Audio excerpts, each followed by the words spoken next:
మరో 2 రోజుల సమయం మాత్రమే మిగిలి ఉంది. ఎల్లుండి పులివెందుల, ఒంటిమిట్టలో జెడ్పీటీసీ బైపోల్స్ జరగనున్నాయి.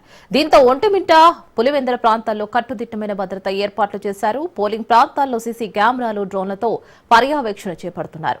కాసేపట్లో పులివెందుల, ఒంటిమిట్టలో ప్రచారం పూర్తి కానుంది. సాయంత్రం 5 గంటల వరకు మాత్రమే ప్రచారానికి గడువు ఉంది. 5 గంటల తర్వాత స్థానికేతరులను పంపించనున్నారు. ఉపపోరుతో హోరాహోరీగా టీడీపీ, వైసీపీ ఎన్నికల ప్రచారం నిర్వహిస్తున్నారు. ఒంటిమిట్టలో 11, పులివెందుల బరిలో 11 మంది అభ్యర్థులు ఉన్నారు.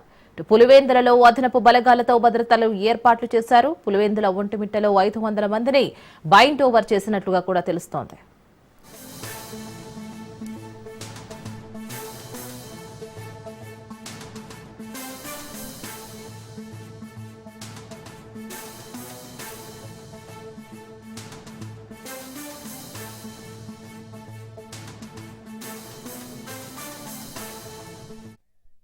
సో దీనికి సంబంధించి పూర్తి డీటెయిల్స్ మా ప్రతినిధి హుసేన్ ఫోన్ ఇన్ లో అందిస్తారు. Hussain. Okay, thank you Reena. ఉమ్మడి కడప జిల్లాలోని పులివెందుల, ఒంటిమిట్ట కేంద్రాల్లో ఉప ఎన్నికల అంటే జెడ్పీటీసీ ఉప ఎన్నికల ప్రచార పర్వం కొద్దిసేపటి క్రితమే ముగిసింది. దీంతో వారం రోజులుగా వేడెక్కినటువంటి గ్రామీణ ప్రాంతాలు ఒక్కసారిగా నిశ్శబ్దమైపోయాయని చెప్పుకోవచ్చు. ఇక నేతలు ఓటర్లను ప్రలోభపరిచేటువంటి పనిలో పడ్డారు.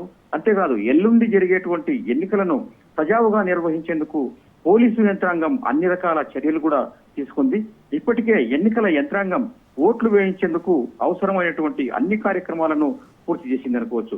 ఇక మీ ఎన్నికలు జరిగేటువంటి 2 స్థానాలైనటువంటి పులివెందుల అంటే అందులో ఒకటైనటువంటి పులివెందులలో అత్యంత సమస్యాత్మకంగా పరిణమించడం పోలీసు యంత్రాంగం మొత్తం ఈ స్థానంపై దృష్టి పెట్టిందనుకోవచ్చు. ఇప్పటికే కర్నూలు రేంజ్ డీఐజీ కోయ ప్రవీణ్ పులివెందులకు వచ్చి ఇక్కడ ఉన్నటువంటి పరిస్థితులను కూడా ఒక్కసారిగా సమీక్షించారు. జిల్లా పోలీసులకు సరైనటువంటి దిశానిర్దేశం కూడా చేసి వెళ్లిపోయారు ఆయన. ఇటీవల జరిగినటువంటి నల్లగొండవారిపల్లి సంఘటన సందర్భంగా పోలీసు శాఖ ఒక్కసారిగా అంటే జిల్లాలో ఇటువంటి సంఘటన ఎన్నికల నేపథ్యంలో అంటే మొన్న జరిగినటువంటి ఎన్నికల సందర్భంలో కూడా ఇలాంటి సంఘటనలు ఎక్కడా కూడా ఆవిష్కృతం కాలేదు.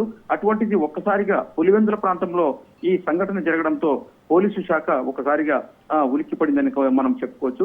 ఇక్కడ జరిగినటువంటి టీడీపీ, వైసీపీ వర్గాల ఘర్షణ నేపథ్యంలో ఈ దాడులు జరిగాయి.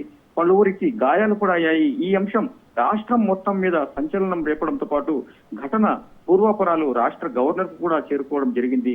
అయితే మండలం చుట్టూ అంటే ప్రస్తుతం ఉన్నటువంటి పరిస్థితుల్లో ఎన్నికలు సజావుగా జరగడానికి మండలం చుట్టూ అన్ని రహదారుల్లో పోలీస్ చెక్ పోస్టులు కూడా పోలీసులు ఏర్పాటు చేశారు. మొత్తం పులివెందులకు సంబంధించి 15 పోలింగ్ బూతుల వద్ద ఇప్పటి నుంచే పోలీసు పహారా కూడా ఏర్పాటు చేశారు. ఎన్నికలు జరగడానికి ఇక ఒకే ఒక్క రోజు మిగిలిండగా జిల్లా ఎస్పీ అశోక్ కుమార్ తీవ్రమైనటువంటి హెచ్చరికలు జారీ చేశారు. ఎవరైనా సరే తోక జాడిస్తే ఖచ్చితంగా వారిపైన కఠినమైన చర్యలు తీసుకుంటామని కూడా నిన్న చెప్పారు. ఇప్పుడు కూడా అంటే కొద్దిసేపటి క్రితం ఆయన కూడా హెచ్చరించడం జరిగింది.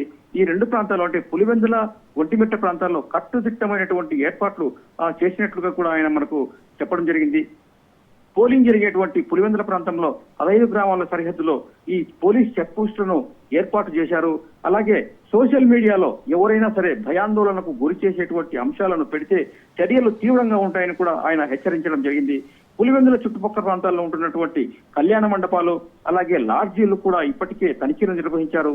కొత్త వ్యక్తులు ఎవరైనా సరే పోలింగ్ జరిగేటువంటి కేంద్రాలకు వస్తే అలాంటి వారిపై చర్యలు తీసుకోవడంతో పాటు వారు వచ్చేటటువంటి వాహనాలను కూడా సీజ్ చేస్తామని చెప్పారు. అయితే ప్రస్తుతం 5 గంటలు ముగిసిన తర్వాత ఆయా పోలింగ్ కేంద్రాల్లో కానీ తర్వాత మండల ప్రాంతాల్లో కానీ ఎవరైనా కొత్త వ్యక్తులు కనిపిస్తే కనుక చర్యలు తీసుకుంటామని చెప్పారు. ఎవరైనా సరే ఇక్కడ ప్రయాణాలు పనులు అంటే అత్యవసరమైనటువంటి పనులు ఉన్నప్పటికీ కూడా వాటిని వాయిదా వేసుకోవాలని కూడా జిల్లా ఎస్పీ సూచించడం జరిగింది. కాబట్టి ఎవరైనా సరే ఎన్నికలు జరిగేటువంటి ఈ ప్రాంతాల్లో ఇప్పుడు సంచరించేటువంటి అవకాశం లేదని అటువంటి వాళ్ళు వాళ్ళ పనులు వాయిదా వేసుకోవాలని కూడా చెప్పడం జరిగింది. ఈ భద్రత కోసం అంటే పులివెందులలో ఎస్పెషల్లీ పులివెందుల్లో జరిగేటువంటి ఎన్నికల కోసం ఆర్మ్డ్ పికెట్స్ తర్వాత strike force, special training force వంటి ప్రత్యేక బలగాలను రప్పించడం కూడా జరిగిందని చెప్పారు. అలాగే పులివెందుల ప్రాంతానికి కేవలం ఒక పులివెందుల ప్రాంతానికి ప్రస్తుతం 550 మంది ప్రత్యేక బలగాలు కూడా వచ్చాయి. అదేవిధంగా 4 ప్లటూన్లకు సంబంధించినటువంటి ప్రత్యేక బలగాలు కూడా వచ్చాయి. సాయుధులు అంటే వెపన్ సిబ్బంది అంటే ప్రత్యేకంగా ప్రత్యేక శిక్షణతో ఉన్నటువంటి వెపన్ సిబ్బంది కూడా ఇప్పటికే పులివెందులు చేరుకోవడం జరిగింది.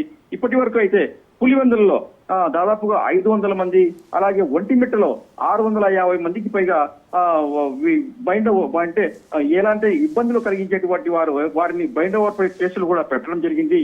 ఇదిలా ఉంటే పులివెందుల ప్రాంతంలో అంటే గతంలో ఉంటున్నటువంటి ఫ్యాక్షన్ నేపథ్యం కలిగినటువంటి వారు చాలా మంది ఉన్నారు.